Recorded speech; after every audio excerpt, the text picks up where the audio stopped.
코로나 팬데믹으로 떠오른 밀키트 시장은 고물가로 인한 집밥 문화의 확산과 1인 가구들의 간편식 선호 현상으로 성장세를 이어가고 있다. 하지만 식품 대기업들이 잇따라 밀키트 시장에 뛰어들면서 기업 간 시장 선점 경쟁이 과열되고 있는 현실. 치열한 경쟁 속에서도 특색 있는 음식과 양질의 메뉴를 앞세운 차별화 전략으로 간편식 시장을 선도해 나가고 있는 정미자 대표. 외식업과 제조업, 양쪽의 노하우를 모두 갖추고 더 큰 세계로의 도약을 꿈꾸고 있는 남도의 꽃. 정미자 대표의 기업가 정신을 만나본다.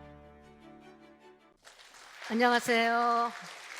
이 자리에서 여러분들 뵙게 돼서 너무 반갑고요. 기업가 정신 이런 딱딱한 얘기 말고 저는 제가 살아온 얘기를 같이 나누고 싶습니다. 저는 43살 때까지 평범한 주부로 살았습니다. 근데 제가 좀 특별하긴 한가 봐요. 저희 시어머니가 저한테 또 뭐가 보였는지 목포 말로 전빵을 하라고 그러셨어요. 그럼 아이 키워주신다고. 근데 제가 제 인생에서 나중에 후회하지 않으려면 고등학교까지는 아이들을 직접 키우고 싶었고요. 대학교 보내면 아이들의 인생이니까 타치하지 말자. 그렇게 첫째 목표였었습니다. 대학교 아이들이 2학년, 1학년 됐을 때 IMF가 터졌습니다. 저희 남편이 은행원이었는데요. 저는 평생 양복 입은 모습만 봤거든요. 근데 어느 날 양복 안 입은 모습을 처음 봤습니다. 너무 낯설더라고요. 그렇게 한 달은 아무 생각 없이 살았던 것 같아요. 인생을 과연 제가 어떻게 살까 고민이 되기 시작했어요. 제가 그동안에 공부하기 좋아했던 것 같고 식당을 차리면 먹고는 살 수 있을 것 같았는데요. 저는 제 인생을 그렇게 살고 싶진 않았습니다. 그거는 그냥 생계형에 끝날 것 같았어요. 그럼 뭘 하지? 그러던 중에 하고 싶어서 한 게 아니라 망한 가게를 인수해서 하다 보니까 좀 소문이 났는지 제가 데리고 있던 직원이 소개를 해서 목동에 있는 한정식을 인수해달라고 왔습니다. 6개월밖에 오픈한 지 안 된 한정식인데요. 시설 투자는 엄청 많이 해놓고 그때 대장금이 유행할 때니까 유니폼도 대장금 유니폼 입혀놓고 부가세까지 따로 받고 운영을 하고 있더라고요. 제가 가서 한 열흘 동안을 그 사람들이 운영하는 그대로 했었습니다. 열흘 동안 보니까 IMF 경기 어려워서 엄마들이 차를 타고 운전해서 교통비를 쓰는 것도 굉장히 어려워하는 세상인데 부가세까지 받는다? 좀 아닌 것 같았어요. 더군다나 저희 매장 위치가 굉장히 안 좋았습니다. 일방 통행인데다가 주차도 어렵고 제가 13개월 만에 유니온을 했습니다. 왜냐하면 열흘 동안에 고객들이 저를 가르쳐 주셨어요. 죽은 음식 같다, 제사 음식 같다 이런 표현들을 하셨거든요. 그 얘기는 뭐냐면 사람은 뭔가 기가 산 음식을 먹어야 되는데 이건 아니지. 그렇게 생각을 해서 저희가 평일날 드시는 메뉴를 10,000원에 원가 52%에 만들었고요. 그 대신 주중 점심에 한했고 주말에는 저희가 유지를 할 건가 해서 일반인들 못 들어오게 했습니다. 왜냐하면 주말에는 상견례라든가 행사는 그렇게 해서 손님들이 많이 오셔갖고요. 한 14년을 했습니다. 그렇게 하던 중에 제가 외식산업과 공부를 하는 중에 교수님이 바깥분도 전남이고 전라도 쪽이니까 남도 음식을 한번 해보자 그래서 그 당시에 만든 게 남도 애꽃이라는 매장을 역삼동에 300평으로 오픈했습니다. 그 매장 역시 망해서 손들고 나간 매장을 저희가 인수를 해서요. 저가부터 시작해서 비즈니스 레스토랑으로 만들었는데요. 거기까지는 제가 외식산업을 한 거고요. 이 식품 제조를 하게 된 계기가 그 역삼동에서 생겼습니다. 저희 시아버님이 시인이셨습니다. 저한테 아마 누굴 제일 존경하냐고 물어보면 저는 저희 시아버님이라고 말씀드릴 것 같습니다. 그래서 저희가 코로나 전에 오프라인 매장으로 기획을 했던 게 일로의 부엌입니다. 아버님이 한 길로만 오셨다 그래서 일자, 로자 쓰시는 호를 가지고 계시고요. 저는 또 한 길로 이쪽 길을 왔다 그래서 일로입니다. 일로의 부엌을 만든 이유는 조그만 매장에 회사에서 나오는 제품으로 편하게 싸게 제자리에서 먹으면서 모르는 사람하고도 얘기하면서 그런 거를 만들고 싶은 게 제 마지막 목표입니다. 저는 6시에 퇴근해서 매장을 다시 갑니다. 매장은 여러 개 있으니까 다리가 퉁퉁 부어요. 주말이 없었습니다. 주말에도 매장에 나가야 됐습니다. 그렇게 해서 올린 수익금으로 제조회사에 다 넣어줘 왔 한 게 8년입니다. 그렇게 할 수 있었던 건 제가 목표가 확실하고 자신이 있다고 생각했고요. 저를 따르는 직원들 때문에 그렇게 하지 않을 수가 없었습니다. 직원들이 정말 한 곳을 봐줬던 것 같아요. 다른 건 몰라도 저는 인복이 있다고 항상 생각하는 사람입니다. 지금은 외식사업은 다 접은 상태입니다. 왜냐하면 외식에서 보는 시각하고 제조사에서 보는 시각은 정반대예요. 제가 내적인 갈등이 오더라고요. 그래서 지금은 접은 상태고요. 저희가 성공시킬 건 이 세 개인데요. 첫 번째 거는 냄새 없는 보리굴비가 늦어도 내년까지는 완벽하게 나올 것 같고요. 일로의 부엌도 기획을 다 해놨고 했었던 거기 때문에 이것도 아마 내년에는 가시화될 것 같고요. 컵슐랭 브랜드는 미국 코스트코하고 6월에 계약을 했고요. 프랑스 인터마르쉐하고도 계약이 됐습니다. 그리고 그다음 버전인 드라이 버전을 원해서 호주하고 계약이 된 상태입니다. 그래서 한 연말쯤 되면 잘했다라는 생각도 할 것 같은데요. 제가